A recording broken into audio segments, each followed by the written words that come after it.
listening to The Local Voice on Orient Neighborhood Television, where our mission is to empower community members like you to create, communicate, and connect through television, radio, and video production. And without further ado, welcome in to episode 8 of Views from the Sideline. I'm half of your host, Chris Pappas, my other half, Joey Tysick. Say what's going on to the people. How's it going, everybody?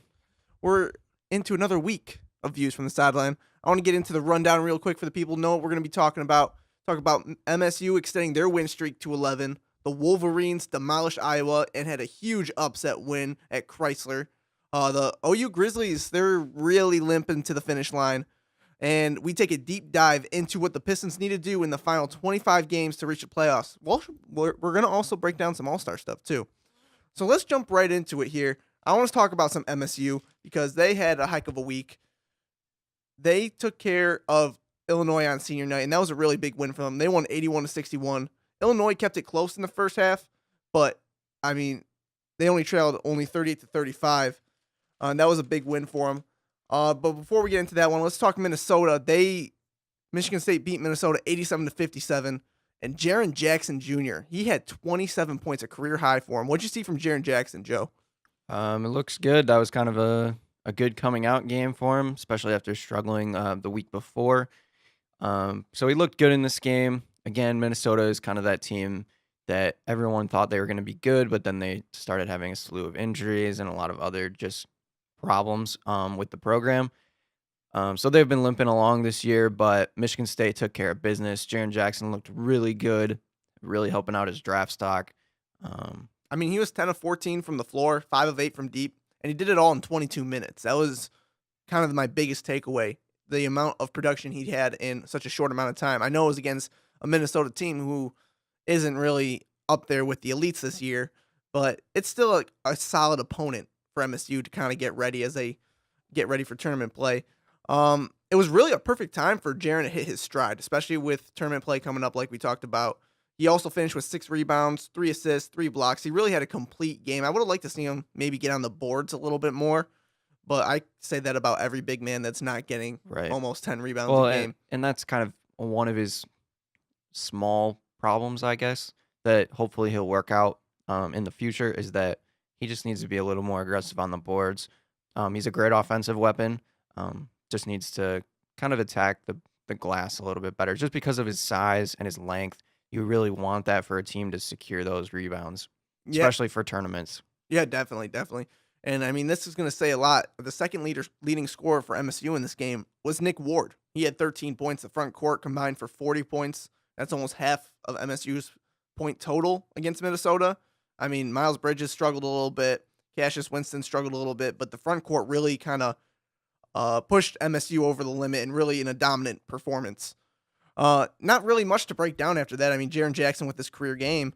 But moving on, MSU had a furious rally to upset Northwestern when it seemed like they were dead in the water out of the gate. What'd you see, Joe? That was resiliency at the pure definition. It was kind of rough, like it's a two-edged sword where it's good to see Michigan State be able to stay poised and be able to make a comeback like that. Because again, we're entering tournament season. You need to be sharp mentally to be able to make those kind of comebacks and not be scared when you're down. The other end of that is that they should have never been down that much. Granted, we've said in the past that Northwestern is one of those teams that they're kind of dangerous because they're that 3-and-D style team and they can always get you. And that's the kind of team that might get you in a tournament. And those are the teams you got to watch out for upset alert. So it was probably a good test, actually, for Michigan State to have to come back from that and realize, hey, we can't take anybody for granted, that we have to attack every single night and come with our best.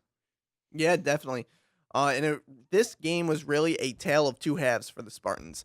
MSU trailed 49-27 after the first half, but then outscored Northwestern 38-11 in the second. Really just flipping the switch at the right time. And MSU was even down at a point, down 29-8 in the first half, and just looked completely out of it. Really seemed like they were just going to let this one go. Kind of like the Michigan game a little bit, where they didn't have that energy. Yeah, that's kind of been their problem, though, all year, is that they can't put two halves together for the most part. A lot of the times they'll come out really slow and they'll have to make these big comebacks in the second half. Granted, they've been able to do it. It's just a little bit concerning that they've done it so many times this season that there's going to be one of those times where they get it down against a good team. It's going to be really hard to come back. But in this stretch of games, I think the biggest takeaway for this team is Cassius Winston. He was the one that a couple weeks ago when they were people were starting to stop talking about him and saying, oh, MSU's not as good as they are. And Cassius was really struggling with the turnovers and just not really being that effective. In this game, he's got 17 points, 7 assists, 9 rebounds, near triple-double stats. The game before that was great.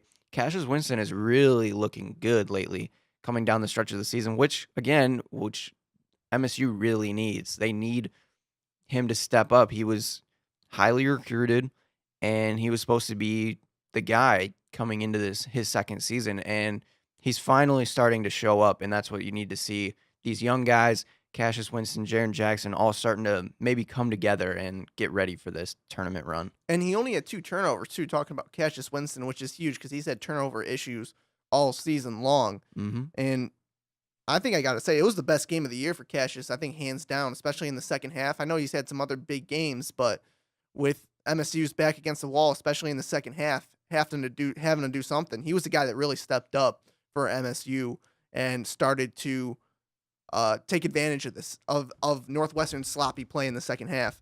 And talking about the second half, the Spartans outscored Northwestern 29-4 over the final 14 and a half minutes of that game.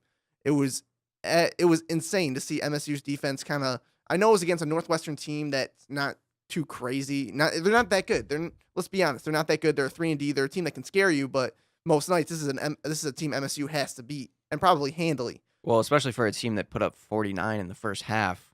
Like, that's insane. And then to only score 11 in the second half is unheard of almost. So that's definitely lockdown defense for Michigan State. And that's what you need to see because that's another one of their struggling points has been their defense. It's been a little shaky here and there, even though you would expect it to be better with the length and the size and the athleticism that they all have. So that's another good point to see them improving on as we get closer and closer to the tournament. Yeah, and then to finish out the weekend, or the week actually, last night MSU took care of business against Illinois in their senior night, and really a cool moment for the Spartans. Izzo started his 3 seniors, Tum Tum Nair Jr., Garvin Schilling, and Ben Carter in place of Cassius Winston, Jaren Jackson, and Nick Ward. I thought that was really cool. Izzo said it was Winston's idea, which I'm really all for that team camaraderie. I can't even talk right now today, Joe. Camaraderie? Yes, exactly. Thank you. I got you. But it's good to see, especially going into the end of the year where you need everybody on board. And it's good to see there's not bad blood in that locker room. Right. There's definitely some respect there. I mean, those guys have been there for a long time now, and they've played a part in the team. They're not just random seniors, basically. They all contribute to the team, and that's what's good about this MSU team is that their depth is good. They have a lot of these guys that have been on the team for a long time to kind of counterbalance the guys that are so young and maybe the more talented, but these guys that have been there before and know and can teach these younger guys what to expect coming down the end of the season. Yeah, Ben Carter, he played, talking about the seniors here, played only 6 minutes in the game. He didn't score, had an assist, 3 rebounds. Garvin Schilling had 4 points. He was really the only senior that scored, and 6 rebounds. Tum Tum Nair, surprisingly, he played 24 minutes, didn't score a bucket, but he only shot 2 shots. He had a couple assists, 3 rebounds, but he played the most. It was good to see those seniors get the love they deserved, and the crowd really showed it to them. And another thing I want to bring up, this could have been Miles Bridges' last game at Breslin. I know he's a sophomore, but if everything goes well in the tournament, he could be gone. Yeah, I don't expect him to stay this year. Last year, I thought it was really smart for him to decide to stay and pursue another year at MSU. But I think this year, I don't think he wants to take the risk of any injury at this point because he's had a pretty good season. And especially going into this tournament, he could really raise his draft stock. Him and Jaren Jackson really looking good, like lottery picks. So I don't expect them to be back. So this is definitely most likely Miles Bridges' last game, or was. Yeah, it was his last. And he had a really good game. He had 19 points, 5 rebounds, 3 assists, and he's been struggling of late. I think he was held in single digits the last 2 before that one. It was good to see Miles get back into a flow, and he's really been streaky this year. And I don't think a lot of people talk about that much because he's just had a lot of hype going into the year, and MSU's been successful. I think it's kind of fallen off that Bridges has really been off and on. You're not really getting a lot of consistency from him, and that's something you really need to, if you're Miles Bridges, get in the right frame of mind to get ready for the tournament. Yeah, and it's interesting because like going into last year when he was so hyped up as a freshman and that he was going to be this really high draft pick, he's kind of tapered off, kind of like you said. I think people are starting to see a few of his weaknesses. So he's not really hurt his draft stock, but he hasn't really helped it either. So that's where the tournament could really help him out. He's still obviously, like I said, he's most likely a lottery pick. I don't see him falling out, but I think people are starting to take a little bit of caution with him just because of those inconsistencies. But you never know. I mean, the talent is truly there. He's got athleticism out. I can't even Out the door. I can't even describe how much athleticism he has. That's how good he is. So as long as he keeps improving his skill play, he's going to be just fine. And another interesting development when it comes to MSU players and heading into the NBA draft, which is weirdly enough only 5 months down the road, 4 months down the road. Jaren Jackson Jr., he has been getting a lot of look. I would not be surprised to see him leave after this season and for him to be selected above Miles Bridges. I mean, he's that prototypical stretch 4. He's athletic too. He reminds me a little bit of a Chris Bosh type player. We'll see what ends up happening, but I think a lot of NBA executives have him maybe above Miles Bridges when we get into NBA draft talk. But breaking down this MSU-Illinois game, Illinois kept it close in the first half. They only trailed 38-35 at Breslin, which is kind of a win in itself, but MSU pulled away in the second half. They outscored Illinois, I believe it was 43-26 in the second half, and they just pulled away. It was good to see seniors get a proper standing ovation at the end of the game. And everything's going well for MSU. New AP poll came out. They're still number 2. I know Joey, he had all last episode. He broke down why they're number 2 and why they're likely going to stay there. But yeah, MSU is looking good, and hopefully they can keep it going into the Big Ten tournament. Yep. Talking about another Big Ten team here, the Michigan Wolverines had a nice weekend. They demolished Iowa at home in their senior night. That was never really a game. Michigan only committed 6 turnovers, which is big because they're also a team that has struggled with turnover problems. And a guy that doesn't get much love on these airwaves, Duncan Robinson, had a solid game. He had 18 points, all from distance. He was 6 of 8 from deep. What did you see from Duncan Robinson? Just this inconsistency, but I mean, he has these big games. Yeah, this is more of what I expected all season. Obviously didn't get it. I don't know what happened to the guy. But he still can have games like this, and for tournament play, they're gonna need him. They need him to be the sharpshooter that he is. Obviously, they have a lot of talent on the team as well. They're similar to Michigan State, where up and down the lineup they have talent, and anybody can get you at any point, can get their money, their baskets that they want. So it's good to see him have a game like this, but he needs to do it more often. That's what he's expected to do, and he's just not doing it. Yeah, I'm not sure if it's a confidence issue because I know with shooters, I mean, that can be a problem game to game. He just seemed like he got into a flow. He had a really deep 3 with a hand in his face late to really kind of cap off what was a really good game for him. Going with the Wolverines there, Abdul Rahman had 18 as well. Wagner finished with 14 and 5. Solid games all around there. And moving along here, because there's really nothing to break down in that Iowa game. They beat them handily. The Michigan Wolverines completed a huge knockoff victory. They knocked off number 8 Ohio State. Joey, what'd you think of that one? That was one heck of a game there. Yeah, that was a beautiful win. They really needed that. It was like their last tough game of the schedule. Obviously, they have Penn State tonight, which will be another little bit of a test because they've hung with some good teams. But this Ohio State team, people were putting a lot of hype around them, and they've kind of fallen off just a little bit. But they're still one of those top They're the top 4 in the Big Ten. So for Michigan to take them on and beat them pretty good is a solid, solid victory, especially with now Michigan beating Ohio State and Michigan State and playing Purdue close in both of their games. Really proves that Michigan is a team to be reckoned with, and you have to watch out for them in the tournament. Yeah, definitely. And Michigan only committed an back-to-back games. They only committed 7 turnovers in this one as well. So those turnover issues are starting to disappear at the perfect time for the Wolverines. Well, and they've gotten back to what they're supposed to do. Like Michigan is not Beeline is always very good with handling the ball. They had a little bit of a rough stretch, but early on in the season and for most of the season, they have been really good at taking care of the ball. So it's good to see them kind of back into that. And that's what makes them dangerous for tournament plays because they don't hurt themselves. Yeah, and this wasn't I know the score shows 74-60, but it was really a close game pretty much for the whole one, the whole game.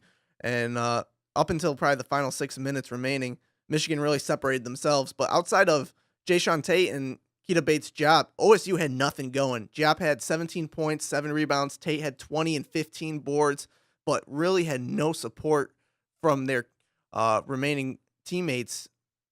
The leading scorer outside of Diop and Tate was 8 points, and there was 2 players with 8 points. That's not enough, especially going into a hostile environment in a rivalry game. You need more help right there.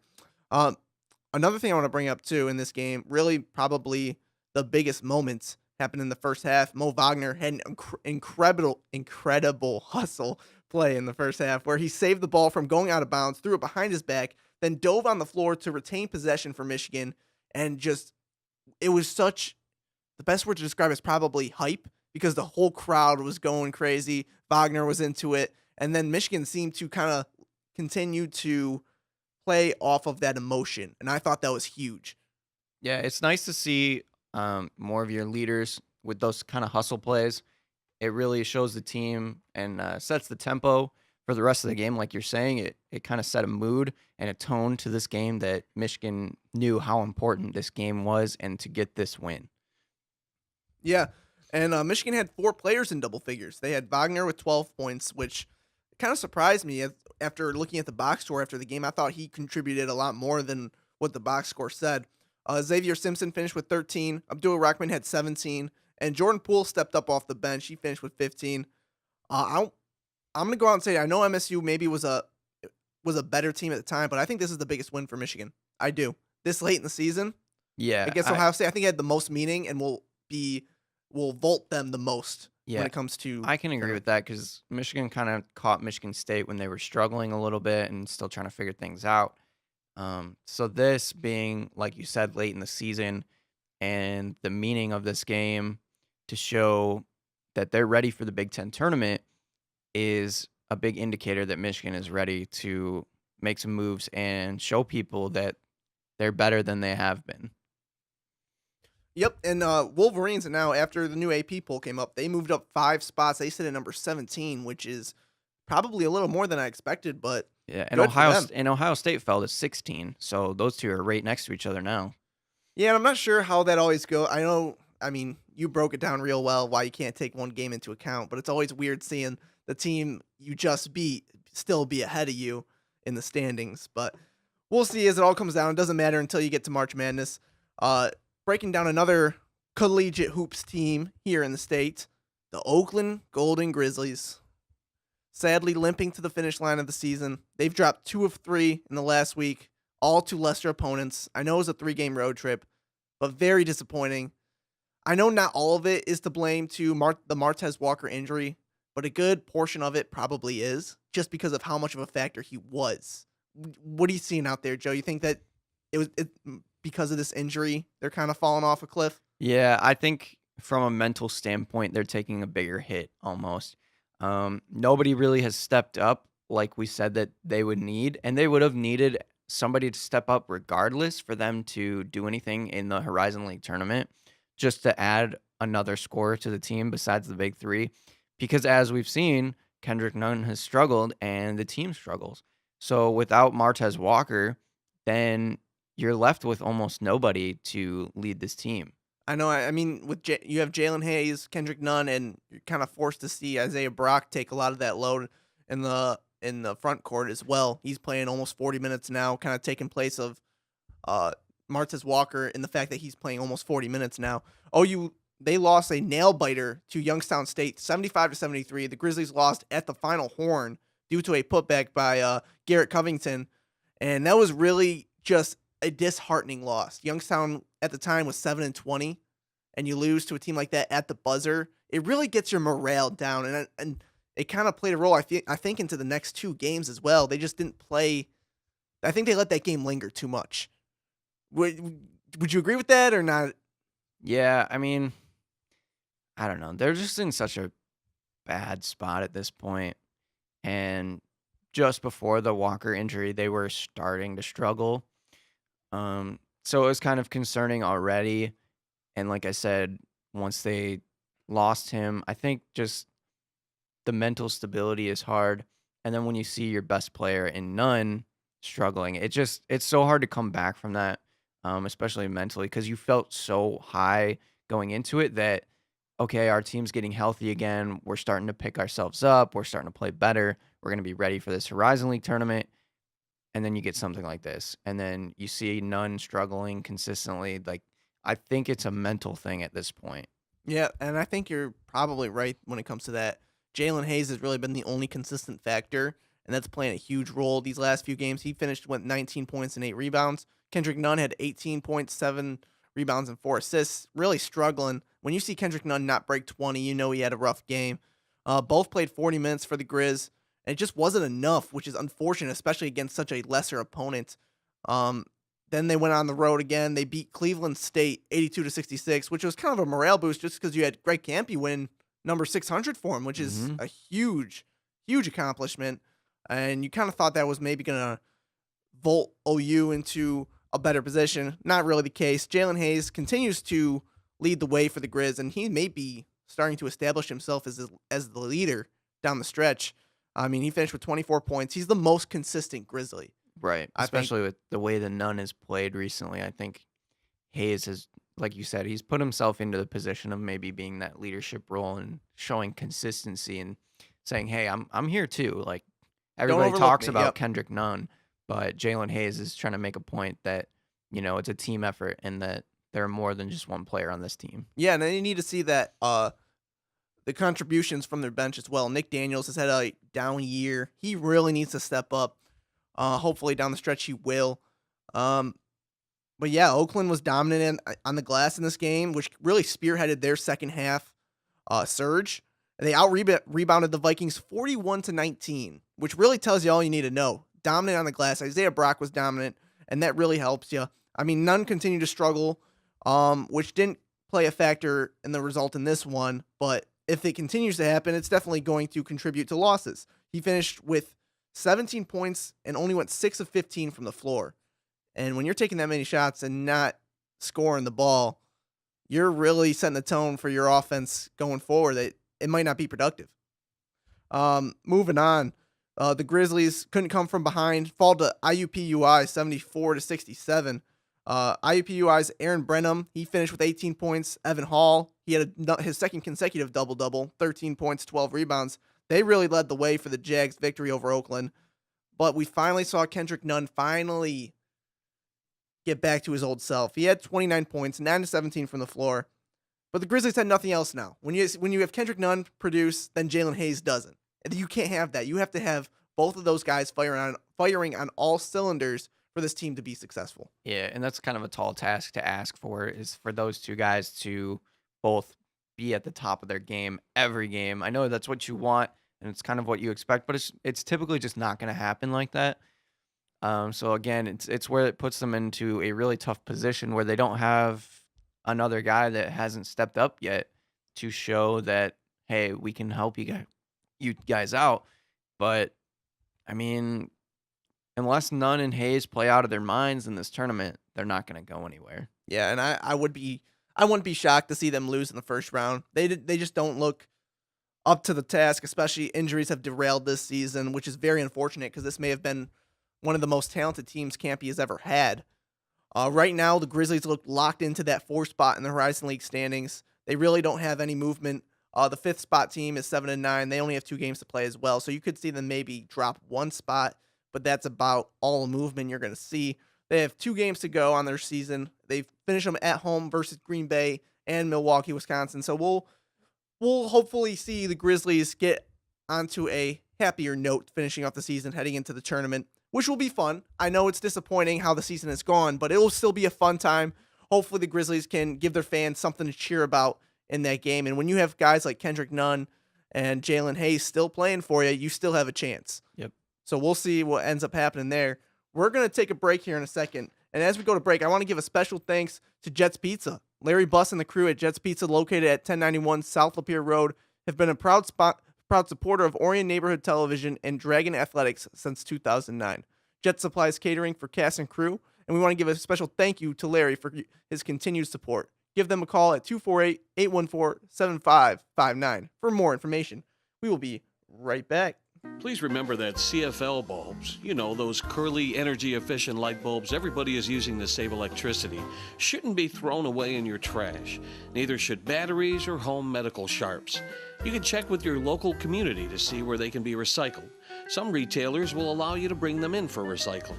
You can also order simple kits online that allow you to collect your recyclables and simply mail them away to be properly recycled. This green tip was brought to you by your friends at Waste Management. Welcome back into Views from the Sideline. Second half of the show here. We're going to get into some NBA hoops. I want to get it started with a little bit of an all-star recap here. In the new all-star game, Team LeBron defeated Team Steph 148-145, which is a long cry from last year's 192-182 game. It was good to see some defense in the all-star game, Joe. Yeah, there was a little bit of defense. It was exciting at the end. The fourth quarter was competitive. And it was decided by defense on that final possession. Yeah, and I mean, I guess it would be the format change that caused this, but I think it's the guys really just kind of hunkering down and realizing that they need to be a little bit more competitive, that people were giving them a lot of crap for not playing hard, and it was kind of just being a dunk fest. And everybody likes to see that at times, but then it starts to get boring because you start seeing the same things over and over and over, and it's just not the game of basketball. So being able to see these guys at their highest level in the fourth quarter of that game especially was really good to see. It was exciting. I liked it. I hope that next year they televise it and maybe make it a little more personal that way, so then they try even harder. And I think you bring up a really good point there. I'm not sure it's the format that really made this game more competitive. I think it's more so the players collectively were like, hey, this game was a joke last year. That a team almost scored 200 points, and let's maybe try a little bit more. And I think that happened. I mean, you still saw some uncontested dunks, some uncontested threes, but that was cut down dramatically. Yeah, and I think too that the best part about it is that it wasn't necessarily, like we said, the format change, but the format change caused a change of mind, which is why they decided to be a little more competitive. Because when you get the format change, they're like, okay, they're going to do something different, so we need to shake things up. So we need to shake our play up and try a little bit harder. Like, now we get to pick our teams. We're responsible for it. So maybe that inspired LeBron to say, hey, I can draft better than you, Steph. And just like little things like that maybe up the level of competition. Yeah, and I want to pose a question to you here, Joe. Do you think there was enough defense played, the perfect amount of defense played, or do you think there needs to be a little bit more? Because that's the conversation every All-Star weekend. Was there enough defense? Was there enough competition? Yeah, I think there was. Because like you said, there was still a bit of flashiness. The turnovers at the beginning of the game and a little bit throughout the game were a little bit upsetting. Yeah. Just terrible passes, like nowhere near where you were seeing guys throw them. Out of bounds completely was really weird. So obviously they like to cut down on that. But I think the defense was pretty good. I mean, you saw Steph Curry get double teamed by LeBron James and Kevin Durant that was cool to see in the final seconds of that game. I still don't know why he didn't try to at least throw it over to James Harden or Klay Thompson, who were wide open at the end of that game, I'm not sure you could and see them. instead of shovel passing it to DeMar DeRozan at the end of the game. Because I hate when players don't get a shot off at the end of Yeah. the time. Like I would like him to at least throw it up so that you get a chance for something. But yeah, when you see a double team like that, you know that they were taking it serious. So that was definitely good to see. Yeah, and like I think you bring up a really good point there. When a shot doesn't a shot doesn't go in the air at the buzzer, it really it's just disheartening. It's like you had such a good game and you don't have that final moment. Right. know? You don't get that final breath of, Exactly. but I mean, either way, yeah, it was a good defensive effort overall. I think Steph got a little selfish at the end. Yeah, I think Team Steph, like, they kind of stopped trying as hard down in the stretch, and you saw Team LeBron kind of turn it up. And they were down 4 guys too. I mean, they Right. had 4. I know everybody's all-stars, but the 4 lesser all-stars were on Team LeBron. Yeah, and I think too the biggest thing is that Steph himself struggled probably the most on that team. Yeah, he did. Whereas on Team LeBron Did not. went hard and he had a good game. So I think that's kind of the difference too, is that Steph didn't seem to care as much as LeBron did. And as most of the All-Star events go, if you care enough, you'll win. And we've seen that year in and year out because the guy that's usually cared usually wins the MVP as well. We've seen that with Russell Westbrook, Anthony Davis, and now LeBron James. He was the guy that really kind of set the tone for the All-Star game a little bit, Right. and carried it out throughout. He won the MVP. He finished with like 29 points, 10 rebounds, 8 assists, his average LeBron game. But it was nice to see him win the MVP. Nice to see a defensive-minded game. I mean, it's hard to say defensive-minded when it's 148 to 145. Yeah. But when the last year's was 192 to 182, it's a defensive Right. game. Well, as long as they clamped down like almost the whole fourth quarter, whereas normally it's like the last 2 minutes. If those are Yeah. close, then they'll clamp down. But the whole fourth quarter felt pretty competitive overall. So that was good to see that nobody really got away in those first 3 quarters, so that they could really keep it competitive for the fourth quarter. Do you think this format's going to be back next year? I think so. I think I saw that the ratings were down from last year actually, but I think the people that actually watched the game were definitely more receptive of the game, and they enjoyed it a lot more. From everything that I've heard, people liked the game and thought that it was competitive. So I would assume that it will come back. I think more and more people are going to keep pushing for this to be televised. I think that would be You mean the draft televised? Yes, I think that would be 100 times more exciting, especially if they did it the night of. The night, I'm not sure if that's where they were talking. Well, I've heard it where maybe the practice. you have all the players line up, and that day you have Team LeBron and Team Steph. Steph and LeBron are holding their jerseys, and they say Kevin Durant, and they go back and forth, and they have to walk out and give them their jerseys right then and there in front of everybody else, and to see who they pick. I think that would be so exciting. I know that, like you're saying, maybe it wouldn't I'm just work to get some practice time. Yeah, but exactly. That's what I'm saying. Maybe do it the first scheduled practice.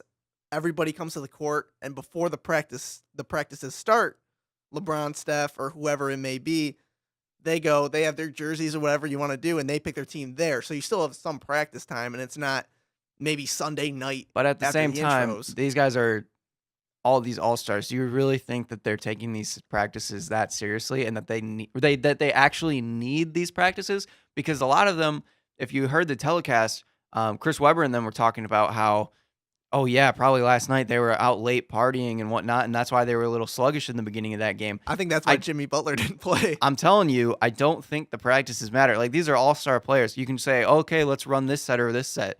I mean, you don't even need to run sets. These guys know how to play basketball. You just cut, move, screen. It's just like a pickup game. I think it matters more to the NBA though, because the NBA likes to have this full all coverage of that whole week prior to the All-Star game. And I know part of the NBA TV schedule is they fill a lot of their time with the practices. They will televise the practices, and that's added revenue to the NBA. So I think that's something that the NBA would be reluctant to take out. Even if it's a small portion of revenue, it's still revenue in the NBA's eyes. Couldn't they do just like an open practice But they can't be the where they day just do of. all of the players? But it can't be Sunday night. After Well, I'm the not game. saying that. I'm just saying you have a practice with all of the players, and it's not specifically Oh, teamed out. So you're still seeing these all-stars practice together, and you don't know who's going to play together.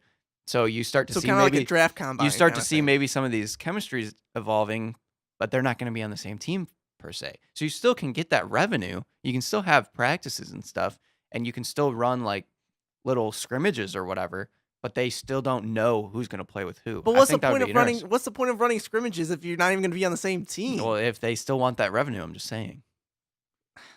I mean, Because for me, I'm not going to watch all-star practice. Are you kidding me? it's not on my top of the list as well, but I know some people will. Right. But yeah, it's something to think about.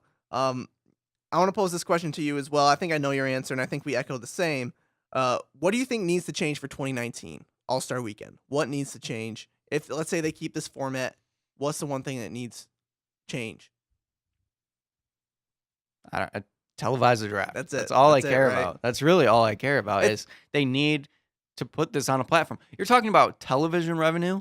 That You would have have talk huge about the television. You're talking about the revenue. practice? Yeah. Can you imagine if they got a draft? They could probably scrap the practices, like I'm saying, if they did a draft that was televised, because that people would watch Oh that yeah.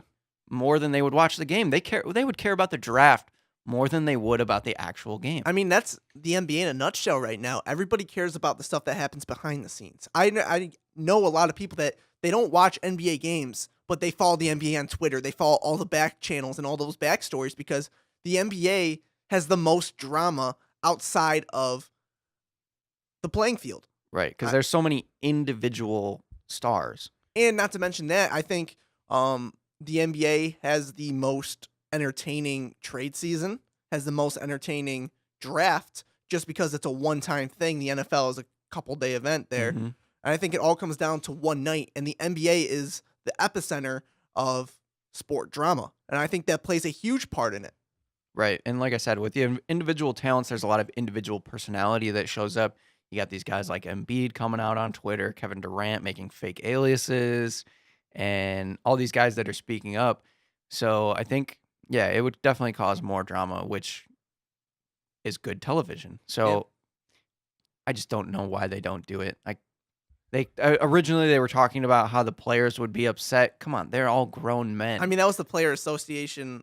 That's what I Right, think that's that what I'm was their saying. reasoning. But yeah. that doesn't make any sense at all to Yeah. me personally. Yeah, I'm completely with you. I think next year we will see the draft finally televised if they stick with this format. I'm not sure if they confirmed if they are or not, but Yeah, I if don't they know either. do, Because, and again, just to reiterate, like we all know Al Horford was most likely the last pick Oh, in yeah. this draft.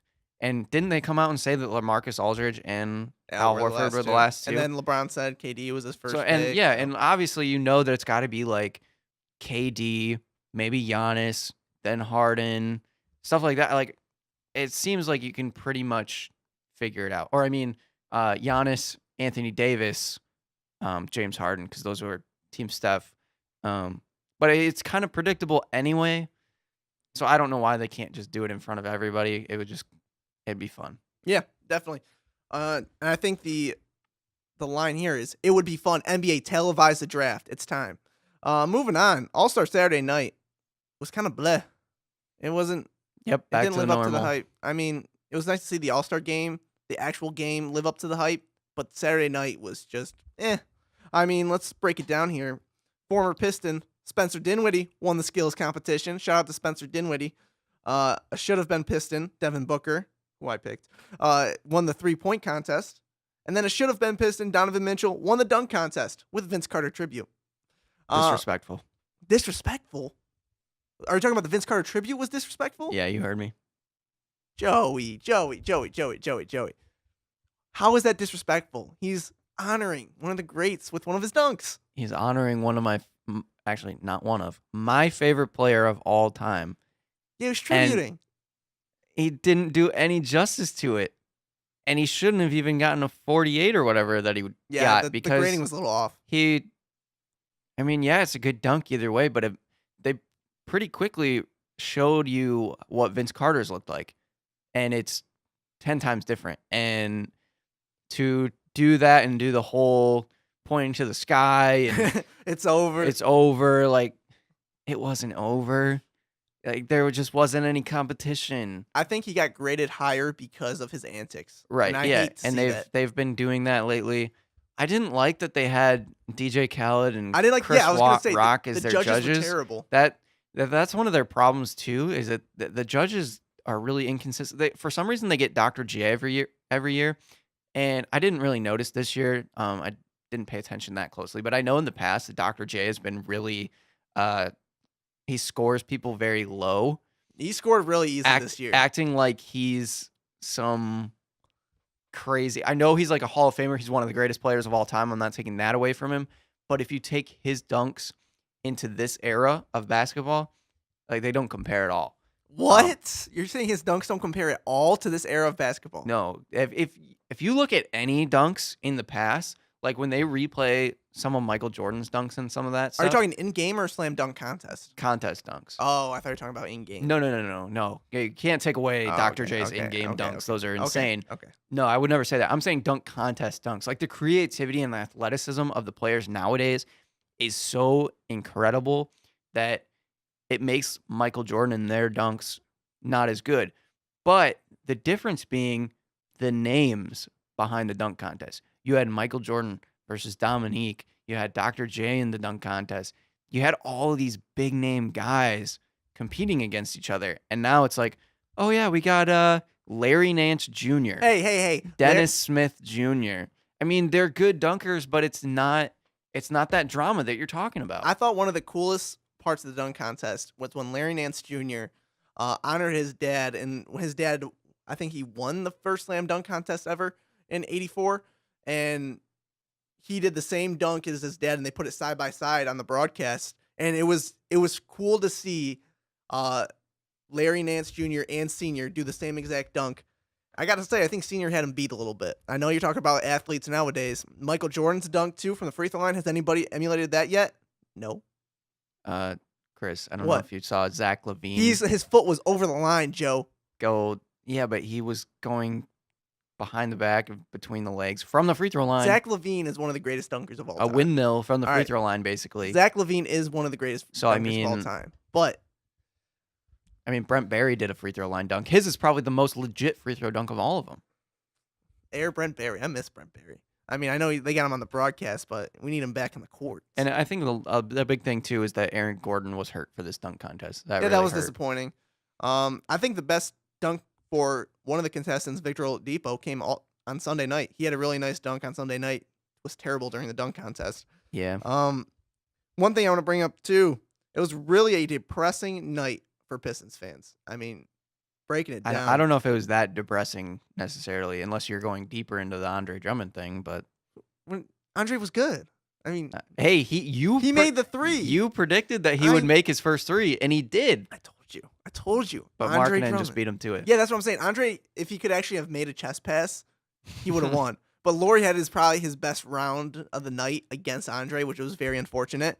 But Drummond, he was not embarrassing, which was nice to see because he was embarrassing when he did the dunk contest. Yeah. Well, in the dunk contest, you see him a couple times. In the skills competition, he gets one chance and he's out. So Yeah, fair enough. Maybe he didn't get a chance to embarrass himself yet. Moving on. I mean, actually, before we move on, I do want to touch on our predictions, Joe. We did not do very well.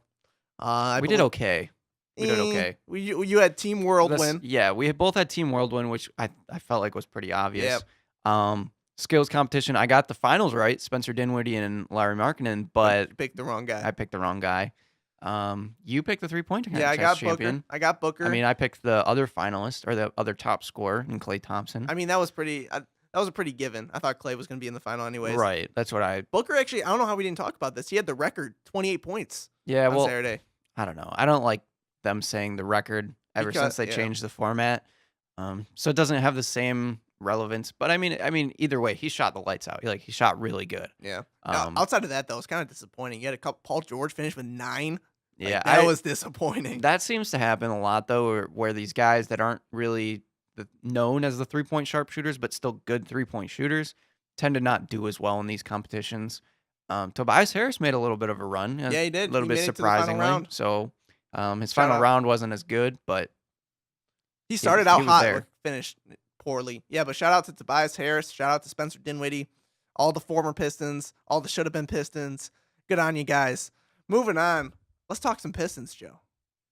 The Detroit Pistons enter the unofficial second half of the season on Friday night. As it stands right now, they are outside of the playoffs. They sit at 28 and 29 with 25 games to go. They're a game and a half behind the 8th place Miami Heat. 3 behind the 7th place Philadelphia 76ers, who also own the tiebreaker, so you can maybe add another game to that. They're probably not catching Philly. You maybe have to hope for an Indiana to drop or something like that. But I think your best bet right now is Miami, if anything. I want to throw it to you, Joey. Do you have any positives, any negatives to the final 25 games for the Pistons? Do you see them either making a run, or do you see them either dipping down? I don't necessarily see them making a run, and I don't necessarily see them dipping down. One of the better things that's happened recently is that the Miami Heat have started to struggle, and they've lost a lot of close games. Their schedule has been pretty tough, so possibly that could help the Pistons out themselves. But now that I just am scrolling through and looking at the rest of the Heat's schedule coming up, they play the Grizzlies, when is that, Saturday, and then they play the 76ers, which that'll be a tough game. But then they play the Lakers, the Suns. I mean, Lakers are winning right now. True. Suns are an easy win. Then they play the Wizards, who are kind of up and down recently. Sixers, Wizards, Blazers. So I guess their schedule isn't super tough. But I can see maybe the Heat still struggling coming out of All-Star. And the Pistons, like we keep talking about, they have one more chance. Reggie Jackson's going to be back pretty soon. And we'll get to see the full look new Pistons with Reggie Jackson, Blake Griffin, Andre Drummond. We don't know how it's going to turn out, but it'll give them a chance to kind of make one more run, I think, at least. And I'm not sure if I might be a little too late is my only issue, especially looking at it now. I was surprised to see there's only 25 games left in the season. And with the game and a half back, Miami's a good team. You got an all-star in Goran Dragic. You have a borderline all-star in Hassan Whiteside. And Dwayne Wade himself is back in Miami just to give him a little more of energy. I'm going to break down the positives, the negatives for this team right now. Okay, the positives. Reggie Jackson is going to return in a week or two from his injury, and that's going to give the Pistons a jolt. The Pistons got a week away from basketball, giving Stan Van Gundy a better chance to incorporate better offense around Blake and Drummond, which we saw fall off a cliff the last few games when they reached that losing streak and almost lost to the G League Hawks. And then the All-Star break should have revitalized their tired legs, which, I mean, you could say that for anybody, but maybe for the Pistons who play heavy minutes and rely more on their starters right now, especially with injuries, it may help them more so. And even with their recent struggles, the Pistons still sit 11th in defensive rating on that top third of the league. Now, some of the negatives. The schedule does not favor the Pistons. They got a really tough schedule coming up. Yeah, let's go over the schedule real quick. They got, coming up, they got the Celtics on Friday. One of the best teams in the East. Then they got the Hornets, which I always say never sleep on the Hornets because they still got talent. They crushed the Pistons at home, too. Right. Dwight Howard is having a pretty good season. He likes to play against Andre, too. Nicholas Batum is starting to get going again. So the Hornets are a little bit of a scary matchup. Then you go to play the Raptors, the number one team in the East. On a back-to-back. Then you play the Bucks, another playoff team. The Magic, who, yes, are 18 and 39, but have caught a lot of teams off guard all season. Is the Magic game at home or away? Let me double check here real quick. It is at Orlando, so that does not help. So like I said, the Magic always dangerous. Then the big matchup, Pistons versus the Heat on March 3rd. That's huge. And then on the 5th, I think that's their final matchup between those two. Yeah. Pistons hold a 2-1 lead right now. They need to win that game to hold that tiebreaker. And then 2 days later, they play the Cavs, who are revitalized, surging. And then 2 days later, they play the Raptors. I don't like the Raptors. And then they play the Bulls, who are they're slumping a little bit, though. They're slumping now. Yeah, but with Levine back in the mix, Dunn's finally they're coming back playing pretty good. And then to round out the season, they have to play the Jazz, who are on a tear right They now. forgot about that. What is it, 11 games now? Yeah, and they're still cooking. Donovan Mitchell had a really good All-Star weekend, and then they get to play the Nuggets. So there's a lot of playoff teams to round out the end of the schedule for the Pistons. They did not win the games that they were supposed to win. They struggled in a lot of these games. And now the rest of their schedule, the very end of it is tough with a lot of dark horse matchups. So it's a little bit nerve-wracking. Obviously, they can make big statements as well in this schedule, but it's scary to say the least of what they have to go through. Yeah, and like I was going to finish off and say, in the second half of the season, I mean, you broke down the games, but they're also loaded with back-to-backs. They have a couple 4 games in 5 nights, which is critical. They have that Western Conference road trip where they play at Utah, at Denver, at Portland. There's an at Houston Rockets as well. That's a 6-game Western Conference road trip in March, the busiest month of the year. That's going to be crucial in their hopes. And 15 of their last 25 games are on the road for a team that is under, I think, 5 games under 500 when it comes to playing on the road. It's not looking good for this team, especially with how well the rest of the Eastern Conference is played above them. My verdict right now, I think the Pistons missed the playoffs. I just don't think they have enough time to incorporate this new team, and I don't think you're going to get enough from Reggie Jackson. I think he'll come back with maybe 20 games left, and I'm not sure that's enough to get you over the hump. I hope it is. I just don't have faith in it. I think they're going to miss it by a couple games. I think the schedule is just too tough for them.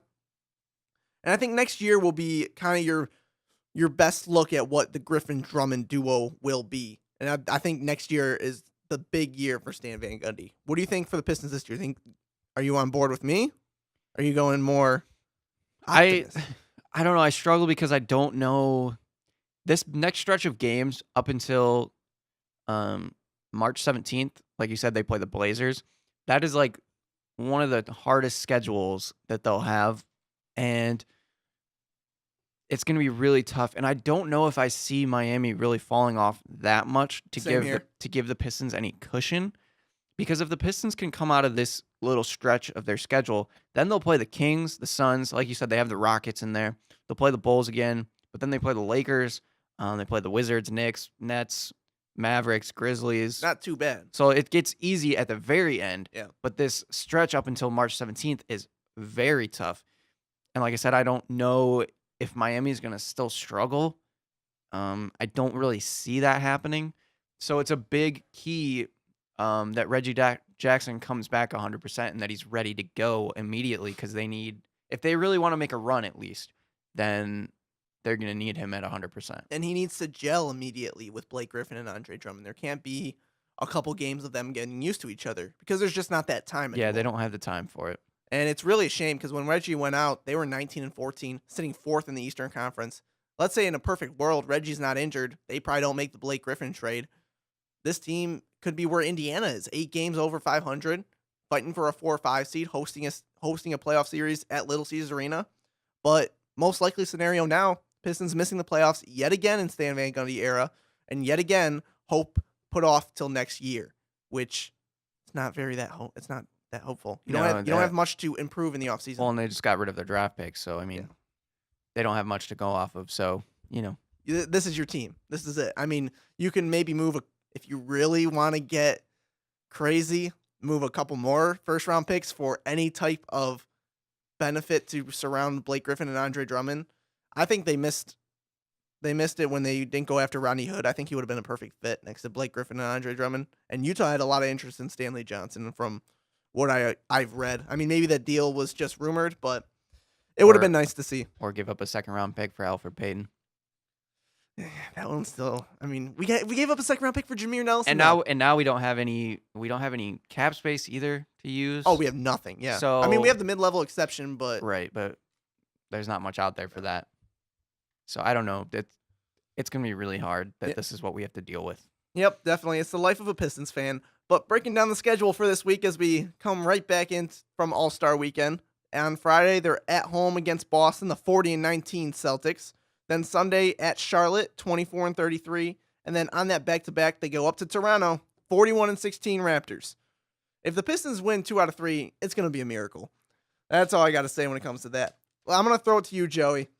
It's hot take time. Let's stop talking about the Pistons because they get me depressed. Hot take, Joey. A hot take. Let's see. Can you go first? You want me to go first? Yeah, Okay. because I gotta All right. think about this. Wrap your mind around your ideas there, Joe. My hot take, because this is hot because I have no faith in this team. I say the Pistons go 2-2. They get that miracle that they much need. They win 2 out of 3 this weekend. I say they beat Boston at home. I think Celtics may be a little tired still coming from All-Star weekend. They got some games to cushion on. And I think they'll beat Charlotte on the road and then just get demolished by Toronto because they never play well in Toronto. But that's my hot take. I think the Pistons go 2-3, set themselves, or 2-1, set themselves up well for the Reggie Jackson return. But we'll see what ends up happening. All right. Well, I guess I've wrapped my head around a hot take that might not be so hot. I'm going to say the Pistons do the opposite and they go 0-3 and that they start to spiral and that Reggie Jackson may not help them at all. I hope I'm wrong. Again, I hope I'm wrong. But the Celtics were starting to struggle before All-Star break. So I think they're going to come back with some time off and they're going to be ready to go. Like I said before, Charlotte scares me. I mean, you got to play against Kemba Walker and Dwight Howard, who seems to play really well against the Pistons. And then you just play Toronto, and they're the best team in the East right now, and they're rolling. And I don't know how the Pistons are going to stop guys like DeMar DeRozan in that. So I think they go 0-3. Again, not much of a hot take, but it might be the beginning of the spiral. All right, a battle of wits here. I got the Pistons going 2 out of 3. Joey's got them going 0-3. You know, I've had a couple Piston picks right. I've had a couple win streaks picked out, a couple losing streaks. We'll see what ends up playing out here. Before we wrap up the show, I want to give a nice so long and farewell to one of our NBA players of recent years. Former San Antonio Spur, former NBA champion, Thiago Splitter, announced his retirement on Monday. He's played 5 seasons with the Spurs, won a championship in 2014, most famous for being denied by LeBron James at the rim. But he has announced his retirement from the NBA. So long and farewell, Thiago Splitter. You got any words for Thiago, Joe? It's always sad to see these guys kind of leave somewhat early in their careers due to injuries and stuff like that. So it kind of sucks to see him go. I mean, he wasn't anything super special, but he was a solid role player. So I wish him the best. Shout out to you, Thiago Splitter. And that's going to do it for our show here. We broke down some Spartans, broke down some Wolverines, sadly talked some Grizzlies and Pistons, and we had some fun at the All-Star break around the way. Yeah, Joe, how was your plane ride back from LA? It was pretty nice. Was it good? Oh, yeah, I was treated fantastically. You know, I got to meet with the boys, hang out, watch the dunk contest. That was kind of boring. But no, the overall trip was great. You know, ESPN, fly me out next year. All right, good to hear. It's a wrap here on Views from the Sideline. I'm Chris Pappas. That's Joey Tysick. We'll see you next time. Bye.